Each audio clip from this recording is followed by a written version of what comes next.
you'll understand the differences between savings, items that you should consider applying for a loan for school, and understanding the different types of funding, also ways that you can protect yourself from identity theft as best as you can. So as the video plays, feel free to take notes. You can also use this video when it's time for you to take your chapter test to use it as a review as well. Or you understand the different ways that you can save. There are investments that you can use to save more money or increase the amount of money that you have saved. We'll talk about that in the future. So ultimately, it's not really just about saving the money that you have so that you invest in many investments at once. And as a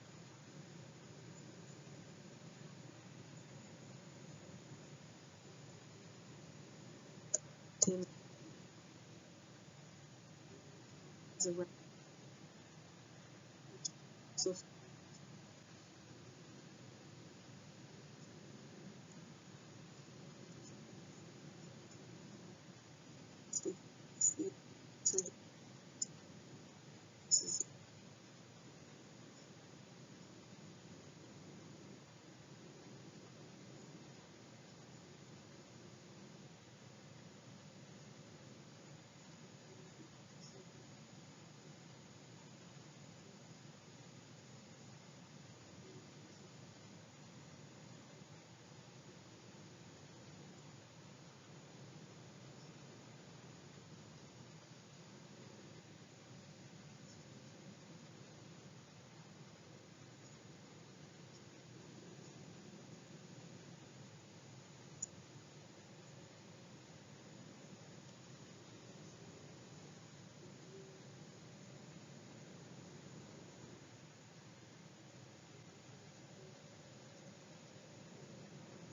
so this is to your checking.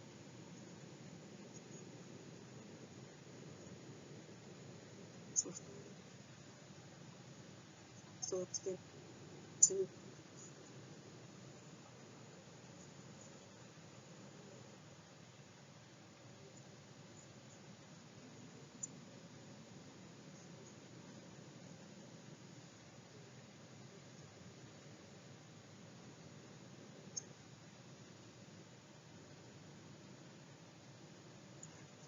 school.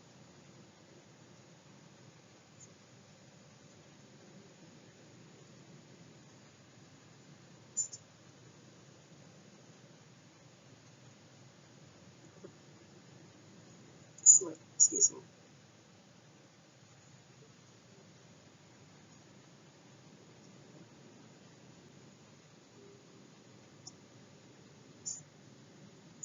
So we see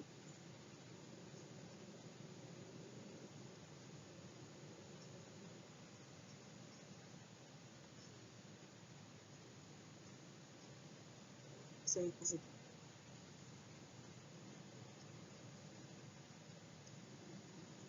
see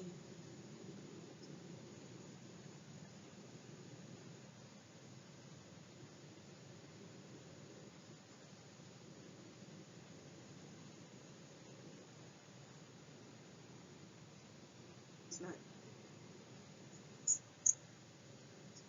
see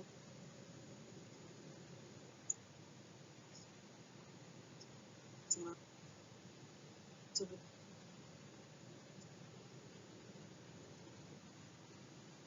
so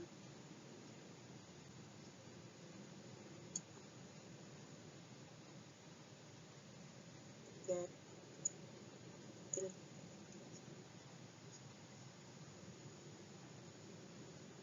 yeah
So keep in mind the different things that you can do. You know that you can offer a savings.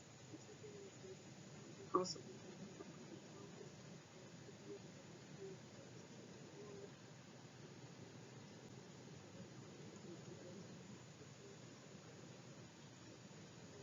hopefully, any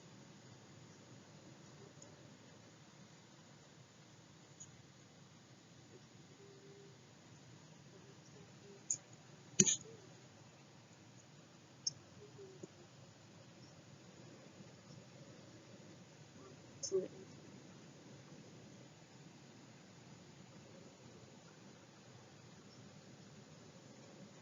for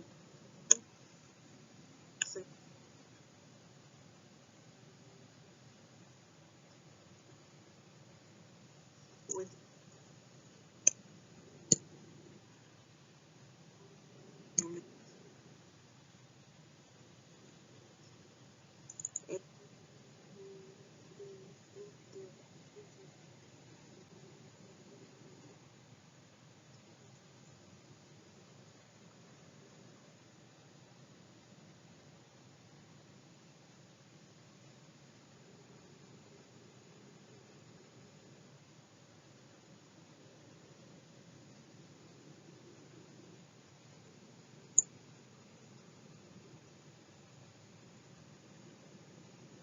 it.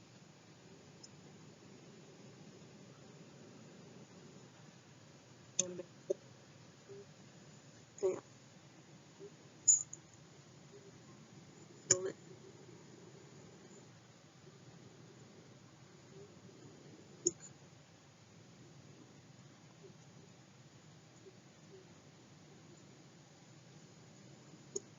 They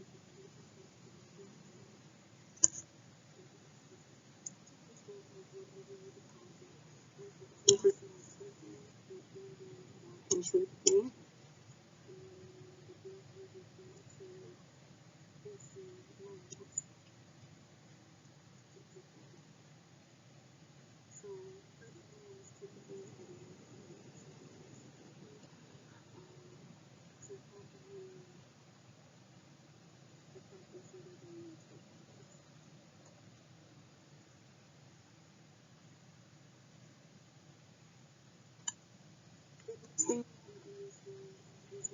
See,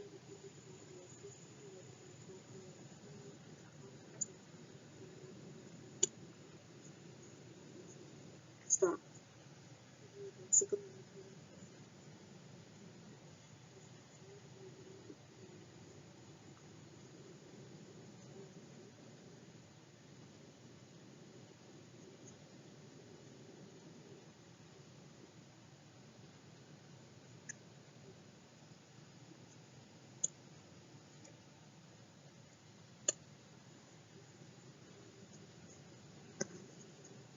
so as long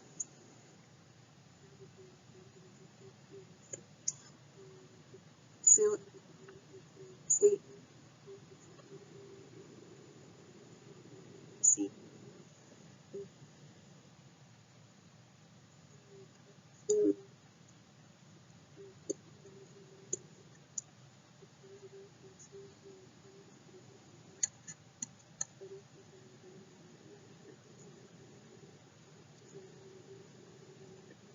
person or the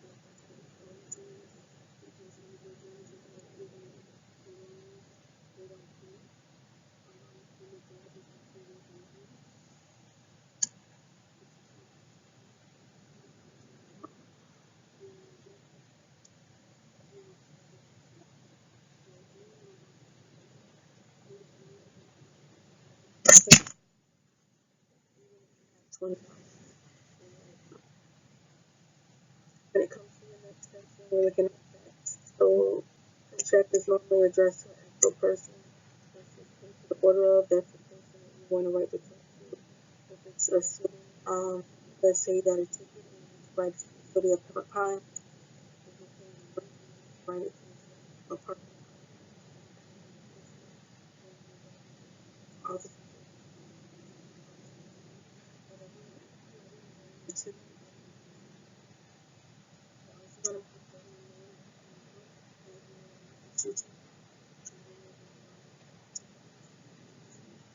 um, the cents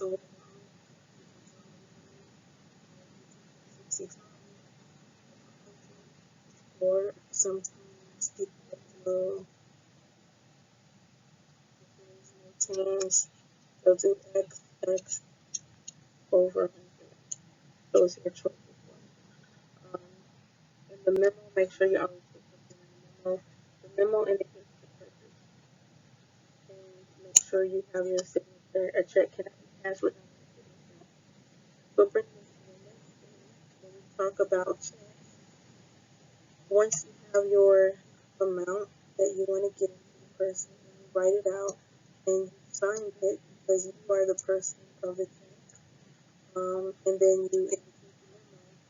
It is important to address the check as anybody who finds. So let's say you're on the sidewalk, you drop the check, walking, and you see it, and you pick it up, go to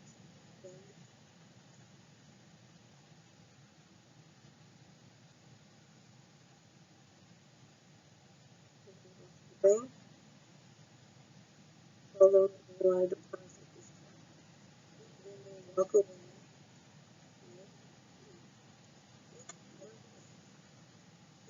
Order of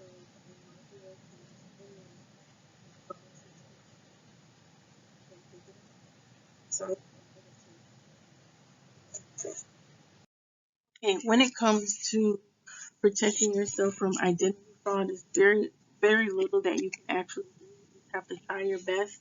If you go to an ATM, if you notice right here, there's a light. Sometimes individuals that are committing fraud will put a little camera here. The camera will then take a picture of whatever you insert here. It can also take a picture of the numbers on the code. And then they'll typically use that and then come back and get the little skimmer to plug it into whatever modem they have. And then at that point, go ahead and create a card. You want to make sure normally on the left or the right side you have a little seal. If the seal is broken, you probably don't want to use the ATM because it may have been compromised. And here's the word here for the little skimmer. Okay. And then there's something new that they're doing as well. They're taking the heat sensory from it. So let's say the code is 369. If that's the ATM and it's a 3-digit ATM pin, which most are 4 up to 5, what can happen is they can put a film over it and lift it, or they have like a little scanner and see what the last number was. It can also be recorded if there's a camera here. Anything that you're typing in, they can also record it as well. Where it mentions fake keypads, this is also a trend that happens commonly. You think that it's fixed in a part of the ATM machine, but what you're actually doing is you're actually putting your PIN in the ATM. Is still going to allow you to take money out, but what's happening at that time is this keypad is actually recording your keystroke along with whatever card you put in there. So you want to make sure that you protect yourself.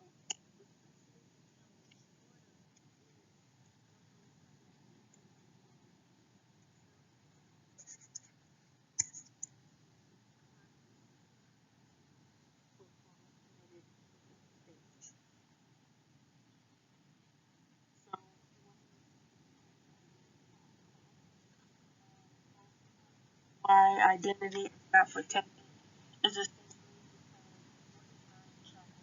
for one of the why they're attracted to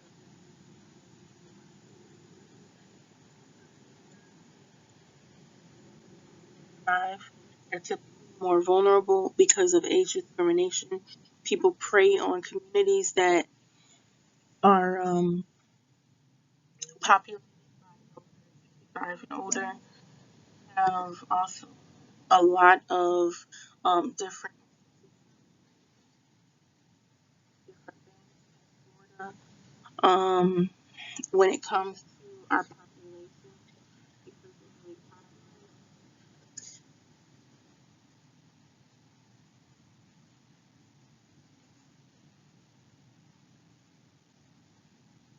I feel like I spelled it wrong.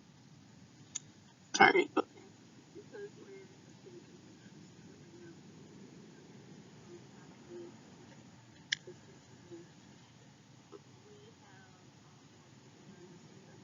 of to being targeted for fraud.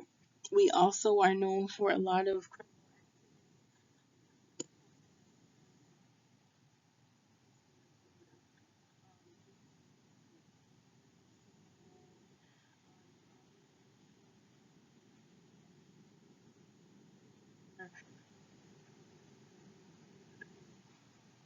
security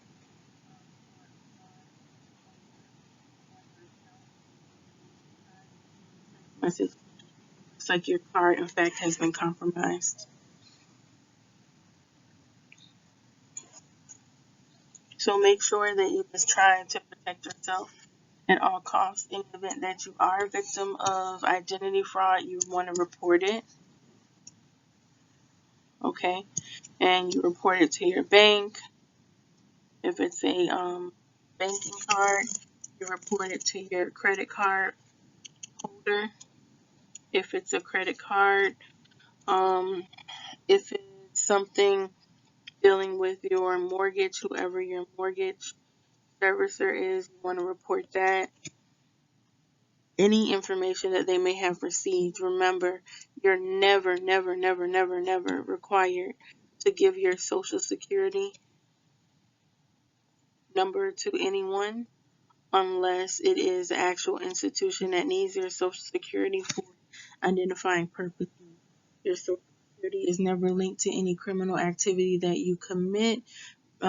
Typically, they're going to run fingerprints and see if your name pops up. They're not going to ask you for your social security and then see if it pops up. Your social security number is like your credit worthiness rating. So it's like your ratings to determine how many stars you are when it comes to people potentially lending you money. The lower stars you have, the less chance you're going to get approved based on your credit score, and also the higher interest rate you're going to pay. The more stars you have, the more likely you are to get approved, and also the greater chance you have of paying a lower percentage in your interest rate. There's a video that I will attach as well below, just so that you can look over it and listen to it as well.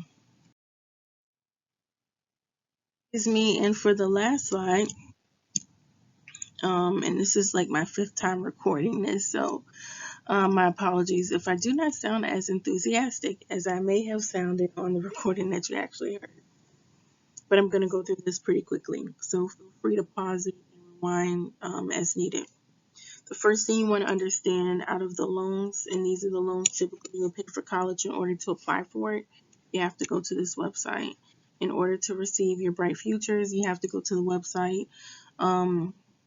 You also need it if you qualify for any loans, any Pell Grant.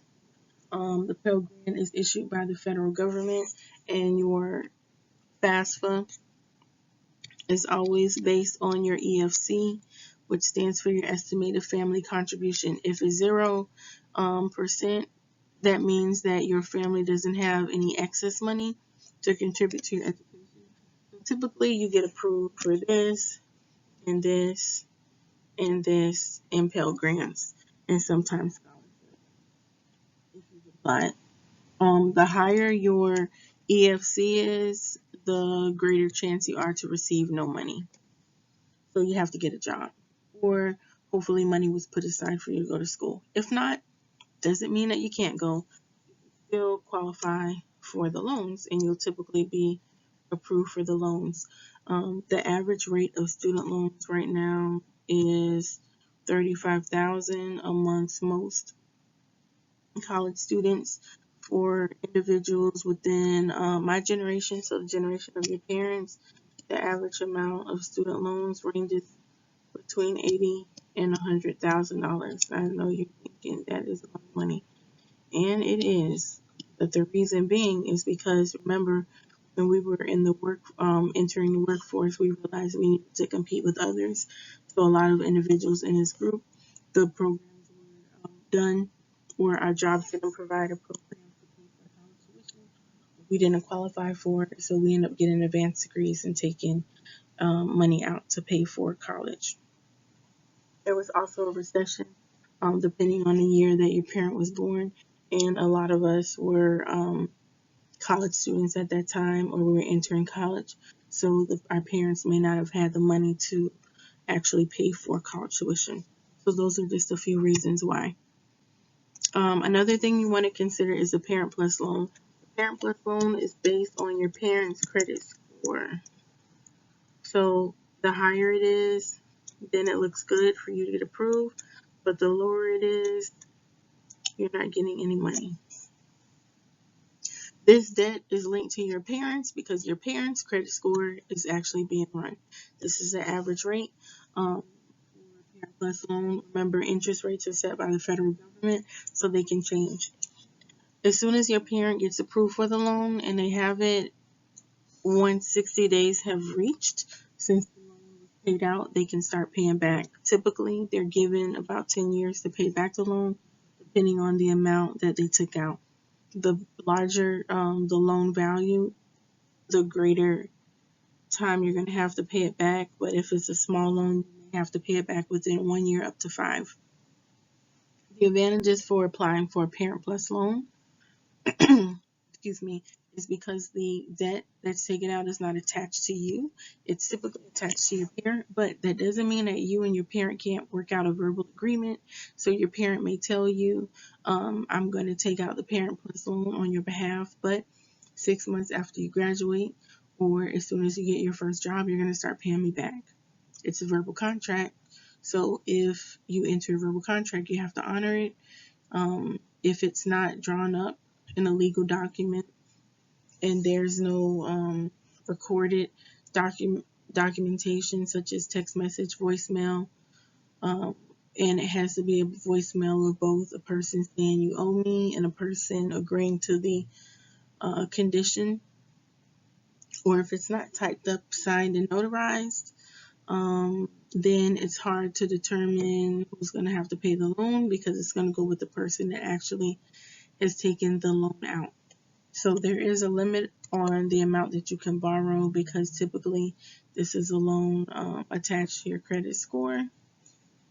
And then you have a higher, so I misspelled this. You have a higher interest rate because it's attached to your student loan. You also may be denied based on your credit score. So this is typically like one of the last options for most people. The next one will be your federal loans. These are the loans that you apply for with the federal government when you fill out your FAFSA. They'll determine if you qualify for it. The first one that's suggested to get is a subsidized, really because the interest is going to be paid for by the government while you're enrolled in school. Subsidized, if you think about a subsidy, the payout given by the government, that's why. If it's unsubsidized, that means that the government does not pay. And because the government is not paying, your amount is going to keep going up and up and up and up. Here, it's going to go up, but the government will pay the interest. There is also a limit on the amount that you borrow here, and the interest is paid by the government, but it doesn't mean that if you leave school or after graduation that they're going to continue to pay it. They only pay it while you are enrolled in school. Again, it is based off of your EFC. So will be the unsubsidized. The average rate is 6.8, which is relatively high. 6 months after your graduation, or 6 months after you are no longer enrolled in school, or if you take off a year from school, you're going to have to pay it back. That's when it kicks in. Typically, they give you about 10 years Within that measure, you can apply for forbearances and deferments every time you apply for the loan to be postponed.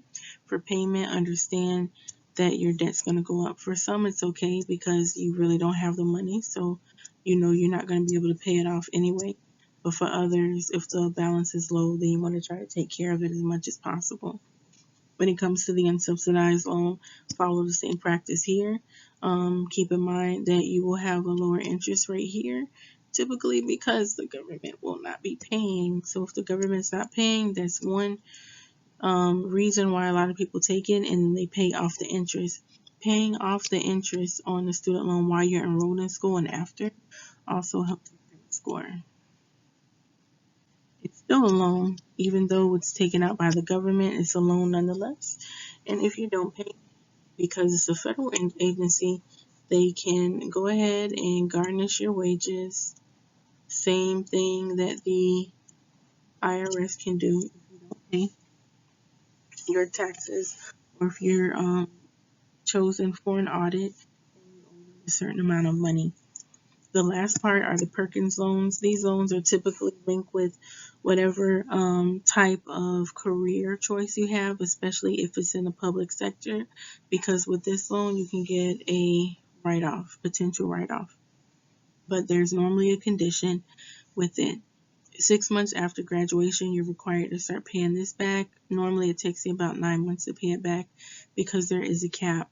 The range can go from 500 to sometimes 2,000 of the money that you are able to borrow with that. They give you a 5% interest rate.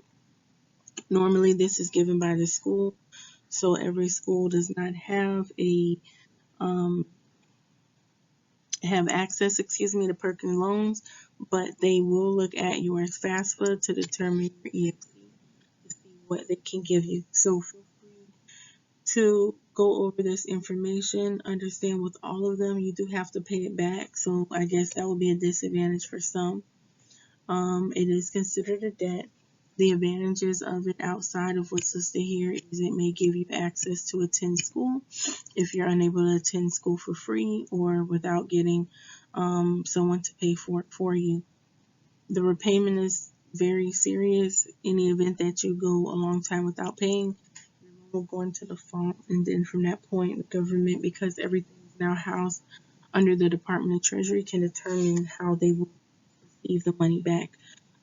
Typically, prior to the Department of Treasury taking the loans under their regulation,